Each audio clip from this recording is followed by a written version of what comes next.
नागपूरमध्ये विश्व हिंदू परिषदेने केलेल्या आंदोलनामुळे वातावरण बिघडल्याचा आरोप केला जातोय। यावर आता विश्व हिंदू परिषदेने स्पष्टीकरण दिलंय। आंदोलनाच्या माध्यमातून कोणाच्याही धार्मिक भावना दुखावल्या जातील असं कोणतंही कृत्य आम्ही केलेलं नाही। प्रतिकात्मक पुतळ्यावर कोणतीही धार्मिक चादर किंवा कापड नव्हता असं विश्व हिंदू परिषदेचे महाराष्ट्र व गोवा प्रांतमंत्री गोविंद शेंडे यांनी स्पष्ट केलंय। दरम्यान औरंगजेबाच्या समर्थनार्थ घोषणा देण्यात आल्या तर त्या खपवून घेणार नसल्याचंही त्यांनी सांगितलंय। या संदर्भात आमच्या प्रतिनिधींनी त्यांच्याशी बातचीत केली आहे, पाहूया। विश्व हिंदू परिषदेचे महाराष्ट्र प्रांतमंत्री गोविंद शेंडे आणि अमोल ठाकरे आपल्या सोबत आहेत। गोविंदजी, तुमच्या आंदोलनानंतर ठिणगी पडली असाही आरोप केला जात आहे।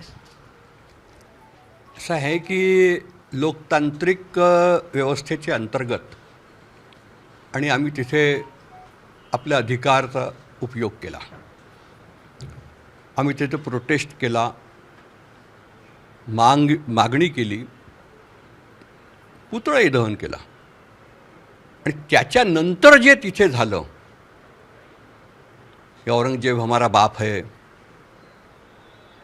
औरंगजेब जिंदाबाद, हे नारे लावून चिथावणी कोणी केली? क्या हे देशामध्ये चालणार आहे? हे सगळं हे खपवून घेणार नाही, हिंदू समाज कधीही खपवून घेणार नाही। त्या प्रतिकात्मक पुतळ्यावर जे काही कापड गुंडाळलेला होता तो कुठेही कोणाच्याही धार्मिक भावना दुखावतील असं नव्हतं आणि हिंदू हा कधीही कोणाच्याही धार्मिक भावनेला ठेच पोहोचेल असं कोणतंही कृत्य कधीही करत नाही। त्या आंदोलनामध्ये कुणाची धार्मिक भावना दुखावली जाईल असं तुमच्याकडून काही झालं नसलं असं तुमचा दावा आहे।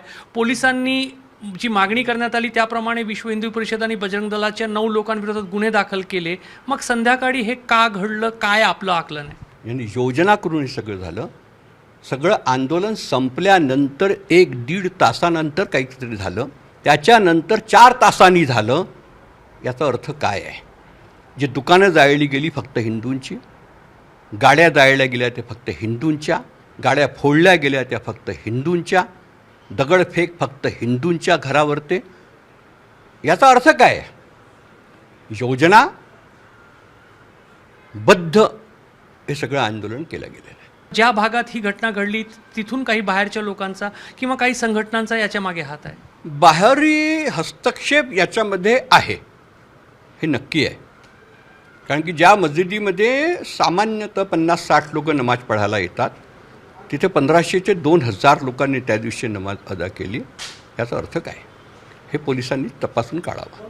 त्या दिवशी संध्याकाळी जे काही घडलं तो सुनियोजित होता आणि त्याचा तपास जो आहे तो पोलिसांनी सखोलपणे केला पाहिजे अशी मागणी केली जाते। कॅमेरामॅन अतुल हिरडेसह रजत वशिष्ठ, एबीपी माझा, नागपूर।